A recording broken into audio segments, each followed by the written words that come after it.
These are juicy. I say we just go in hard. I would stay with you if you cheated. Well, that is going in. We got married too fast. I've thought about divorce. Agree. I am ready for baby number 2. Not gonna lie, that's a scary thought. Should we both be wearing the exact same color? No. Ready? 3, 2, 1. Much better. How do I look? Amazing. Okay, so today we are going to be doing agree or disagree. I've seen a couple other people do it. I know Matt and Abby just did it. So we are going to do it. If you guys have never seen this trend, basically we're gonna give a statement and Alex and I can either strongly disagree, agree, or strongly agree. And I think quite a few of these came from you guys as well. Yes. If you guys don't know, usually, like if we do something that asks prompts or questions, we post something on our community tab and ask for your input. And a lot of the times we use what you guys say in our videos. So make sure you check those out for future videos. You can also follow us on Instagram because sometimes we do it on the community tab. Sometimes we do it on our Instagram if you are interested. Also guys, just throwing it out there, this is going to be a longer video. We purposely don't put music in the background so that if you guys ever want to listen to it at 1.5 speed, I'm not gonna be offended. I listen to everything at 1.5 speed and I just feel like this is gonna be a little bit more like a podcast style. I say we just go in hard. The very first one. I would stay with you if you cheated. Whoa, that is going in. I know. Okay. 3, 2, 1. What did you say? Agree. I said agree. We both said agree. Okay. Why don't you explain first? Okay, I think that is a very blanket statement. I think if it was ongoing cheating, no. But I think if it was a one-time slip up, also cheating has like multiple different definitions where it's like, it could be emotional cheating, where you texting someone that maybe you shouldn't have been texting, something like that. I think if it was like a one-off thing, you know, it was, you had a moment of temptation and I think it really depends. Cause like you just went and like slept with someone, which that is so out of character for you. I still think I would try to work on our relationship. That's like the extreme. That's where I'm like, that's not an accident. I don't know how to describe it. I think mistakes happen and I'd be willing to forgive you once, you know? Yes. But I think if it was an ongoing thing, yes, that's not healthy and I would probably leave. Yeah, I'm pretty much on the same page as you. Obviously, that would create a huge wedge in our relationship and be something that we would need to work through, and forgiveness would be much, like it would be very difficult, I'm sure, depending on the extent of the cheating and stuff. But there's so many layers to it too, because it's like, did you get caught cheating or did you come confess to me?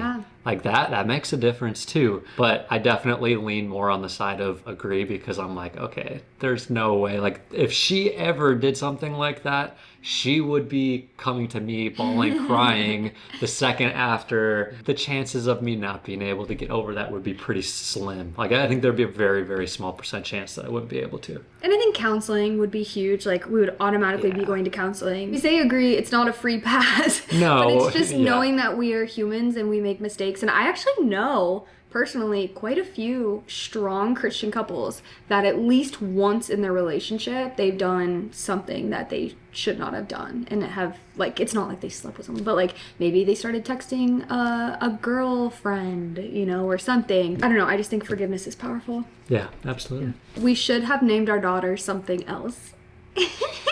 Okay. 3, 2, 1. Strongly disagree. I just said disagree. Just simply I know that like now it would just be so hard to envision her being anything other than Aspen. But like I'm also like, that's, I don't know. I don't think the name's as important as we maybe think. I'm just like, I never would have given it another thought to be like, oh, I regret this. But I'm also like, if she was something different, like it would be fine. Really quick, I just want to pause this video and thank the sponsor of today's video, Clover. Clover is a financial app designed to give people faster and smarter access to their own money with no hidden fees. With Clover, users can advance up to $400 before payday with no interest, no credit checks, and no late fees. Now you're probably wondering, what is the catch? How are they able to do that without any of those hidden fees? Clover actually makes their money through partnerships with outside brands that they promote in their app. They also make money through instant advance fees, not through predatory practices that often come with payday loans. So if you just need a little extra cash early, I know that the holidays just happened, or sometimes there are unexpected expenses like a car breaking down, rent, groceries, whatever it may be. With Clover, you can access up to $400, and again, no credit checks and no late fees. I'll put a link in the description. I think there'll also be a QR code here if you guys want to just scan that and let them know that we sent you. You should have your partner's passwords. Okay. Three, two, one. Strongly okay, agree. Come on. Not out of like a lack of trust, but okay, this is where my brain goes sometimes. I bet your brain went to the exact same place mine did. Like, what if you die? That's exactly what I was thinking. I was like, Yeah. how are you ever going to get life insurance? And how, Yes. No, like, we have so many different stinking accounts. We have the passwords to every single thing that you could possibly imagine. I definitely think that this is more of a marriage thing than like a relationship thing. Like if you're dating, I don't think like passwords should really be No. shared. But also, like, we have joint everything. So, like... We're the coolest family. Yes, like all of our bank accounts are the same, like, all the way across the board. So, like how many separate things do we really have passwords for besides maybe Instagram, which... I'm literally logged into your Instagram on my phone. So it's Yeah. like, I don't know, there's nothing that we could hide really anyways. I think they're also thinking like phone passwords. I've known your password forever, but that's because I need to get into your phone for work. Yeah, and then she got a password for herself and she made it the exact same as mine. Do you think just in general, like couples should have each other's passwords? I think so, and I think the premise of the question is, are there things that should be restricted from your partner seeing? And I think no. I agree. Going along with that, it is okay to go through each other's phones. Okay. Okay, I was just gonna say agree. Wait, maybe I switched my answer because... No, you can't switch it just because you saw mine. No, I do because I don't think couples should ever go through each other's text messages. You could disagree with that, but I go through your phone. Like, I could, like... I mean, I'm just kidding. I'm on your phone pretty often, but one thing that I will never do is read your texts. Because I know, like, you have guy friends and you have bro talk, whatever. I don't need to know. That's none of my business. And also, that's like an invasion of privacy. Yeah, I agree. And like, it's not a lack of trust thing at all. It's just more of, we've come to each other and said like, hey, like, somebody shared something to me in confidence and like I can't share it with you. Like we share almost everything with each other, but some things that don't need to be shared, and text messages can sometimes be where those are at. Anything else? I'll go through your DM. I'm just joking. Can I go through your notes? No. What's in those notes? I've always No. been curious because she's mentioned that before. I'm Yeah. saying, oh, what? I think in her also notes? notes is also an invasion of privacy because notes is like where I dump everything. It is. It's kind of like a diary or a journal. Yes.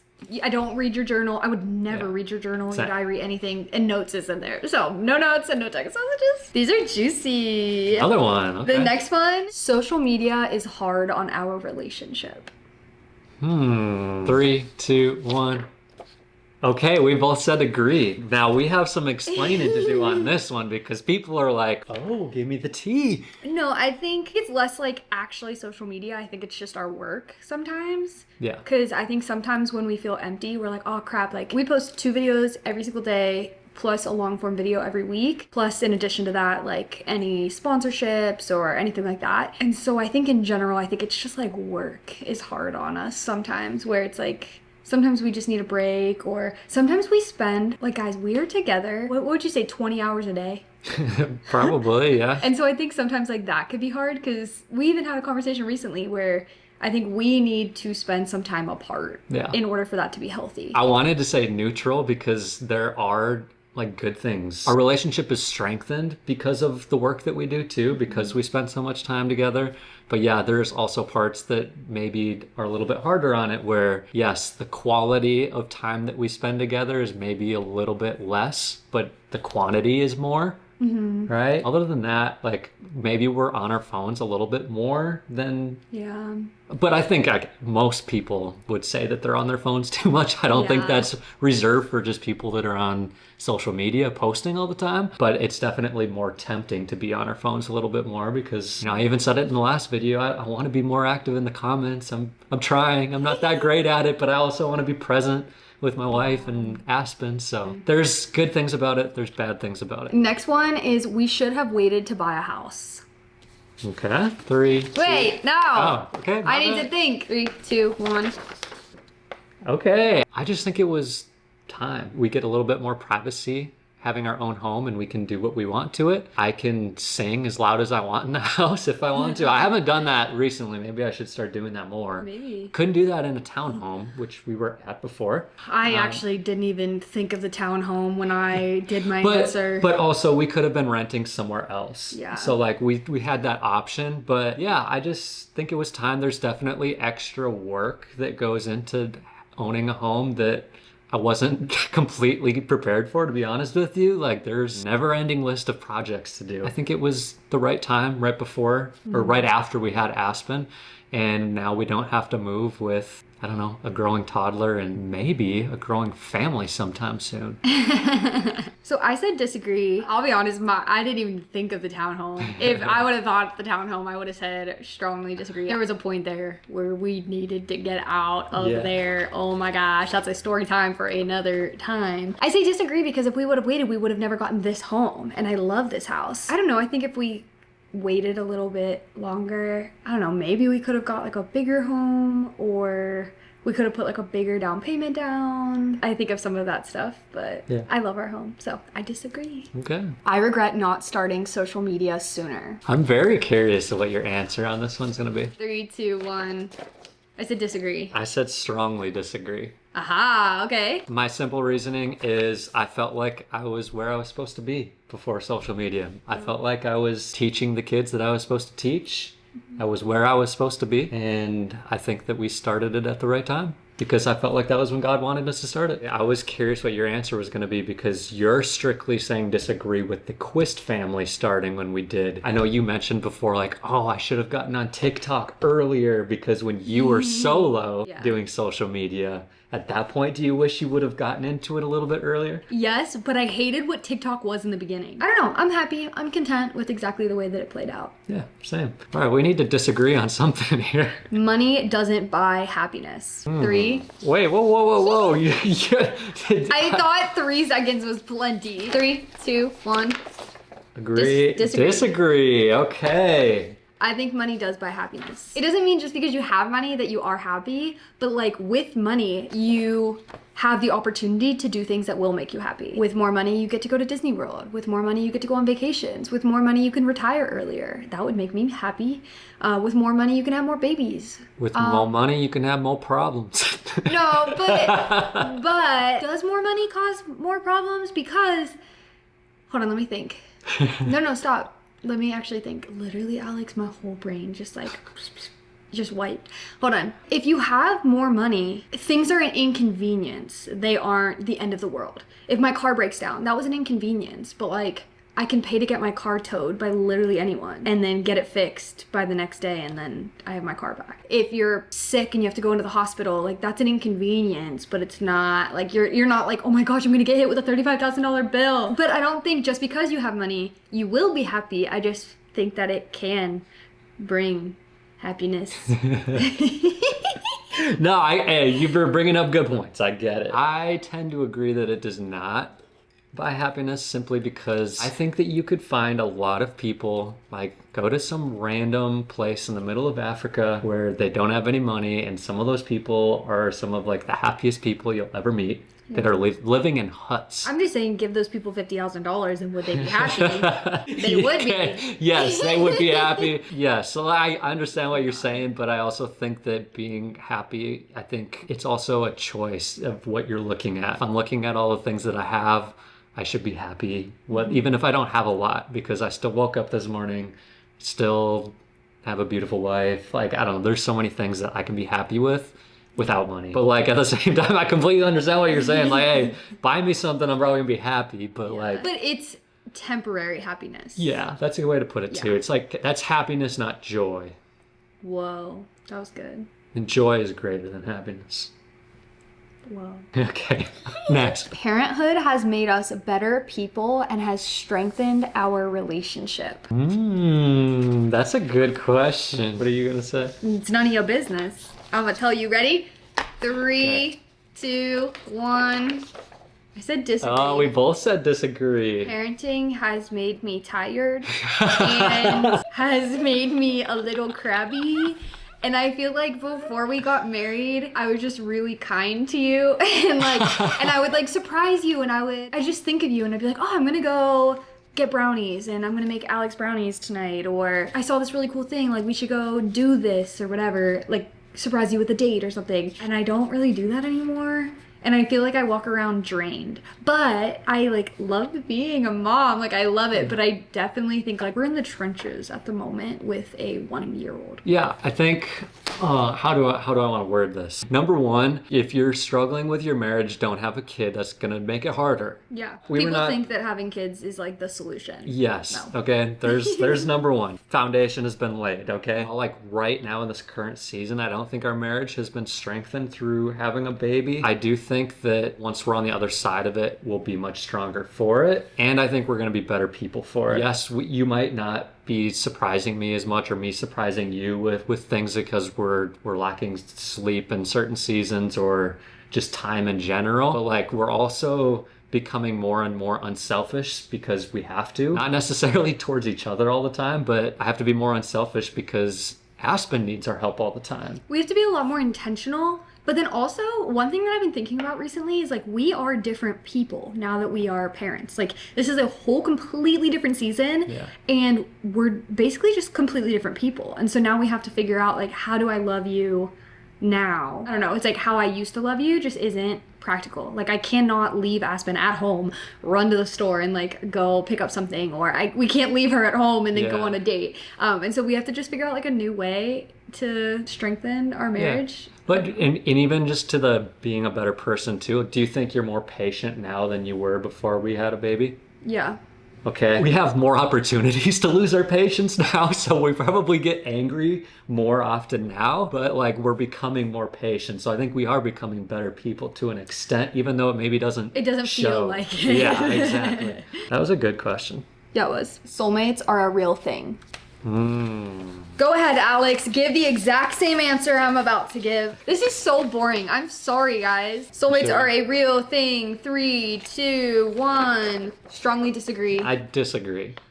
I don't believe in soulmates. I used to, but I really feel like the Lord showed me during our season of dating, love is a choice. And you choose the person that you're going to be with for the rest of your life. And there's going to be seasons where you're like, oh my gosh, like it's like this honeymoon phase love. And then there's going to be seasons where you don't feel that and you have to actively choose that person.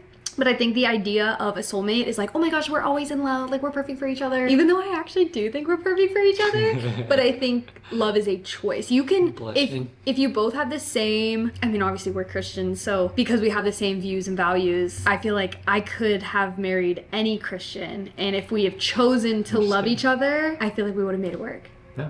Can I go get our packages? The only reason why I didn't say strongly agree is because I think that the person that you choose is your soulmate. Oh, that's good. The person you get married to, it's supposed to be a promise. Doesn't matter if they're loving you well or not. Like, you're supposed to do everything in your power to love that person well. Obviously, there's like very select few circumstances that doesn't count towards, like DV, stuff like that. I think your soulmate is the person that you choose and that you marry. But definitely don't think of soulmates while you are in the dating process or looking for somebody. Okay. I also hesitate with the idea of soulmates because I think when the relationship gets hard, some people are like, oh my goodness, did I marry the wrong person? Like maybe he wasn't my soulmate after all. Maybe he's not the one. Yeah. And I think that's like a really dangerous thought. Yeah. It's a bad mindset to have for sure. I feel like this video is really long, but I also think it's like really interesting to like hear what you think about all of this. But comment down below like what you guys think about each one of these prompts. I think that'd be really cool to like get people in the comments to discuss this. The next one is, we got married too fast. Go ahead, Alex, give me the same answer. 3, 2, 1. Strongly disagree. Yes, I knew you were going to say that. I think that it was perfect. It was too long. 9 months from meeting someone, too long. Okay, for us, just context though, we spent a ton of time together right out of the gates. She wasn't like working at the time, and I was in summer break for being a teacher. So like we got like more time together than a normal couple normally would in the dating phase. It was basically like the Love is Blind experience, but in real life. Yeah. Because we just hung out every single day. Like literally every single day for months. It was the best. So that was basically us. Mm-hmm. I've thought about divorce. 3, 2, 1. Agree. Now I haven't thought of divorcing you, but I have thought about divorce. Like I've thought about it in the way of like, I can't even imagine if you divorced me, what would I do? Our whole, like truly, our whole careers are together. We have a baby now.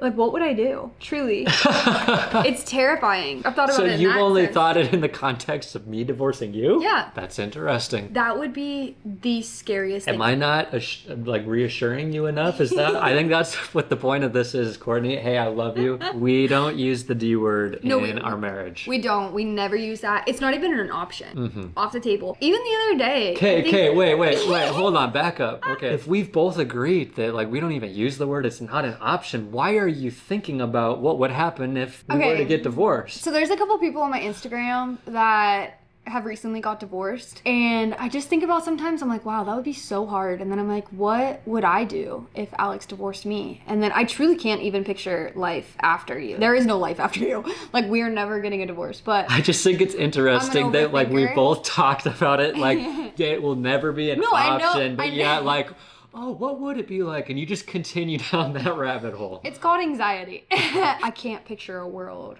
where we're divorced.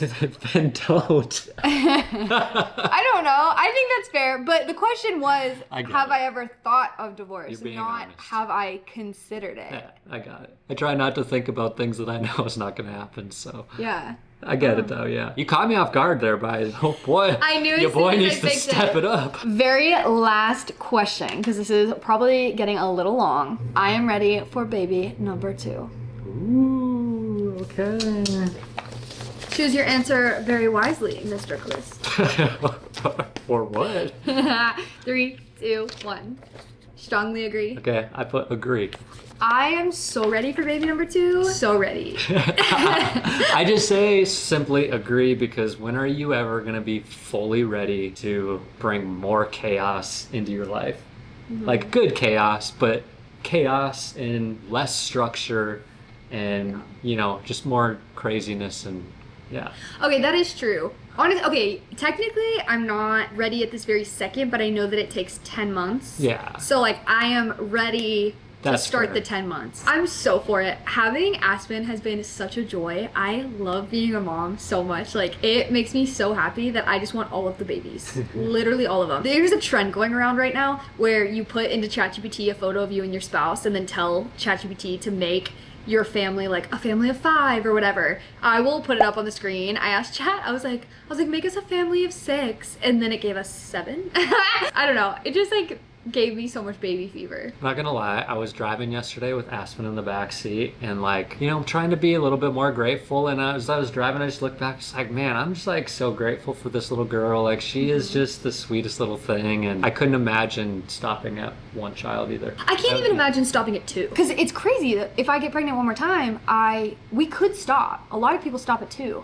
I cannot imagine stopping at 2 kids. Yeah. It's not enough kids. I want to stop when I cannot handle it anymore. Like when I'm borderline so overwhelmed, let's have 1 more. And then when like, tell me a single person that says I regret having a baby. But I have also talked to somebody once who had 4 kids, and he said, I would love to have more kids, but I wouldn't be able to give the time that each of them need, like one-on-one and pouring out into them. So like if you don't have the way or the band length to really be able to pour into each individual kid, then it's probably too much. Okay, we both work from home though. And so like if we can continue to make social media work, you never know, social media could be gone in 2 years, like we just don't know. But like if we could continue to make it work and find ways to continue to do it, realistically we probably could pour into quite a few kids. I want a school bus.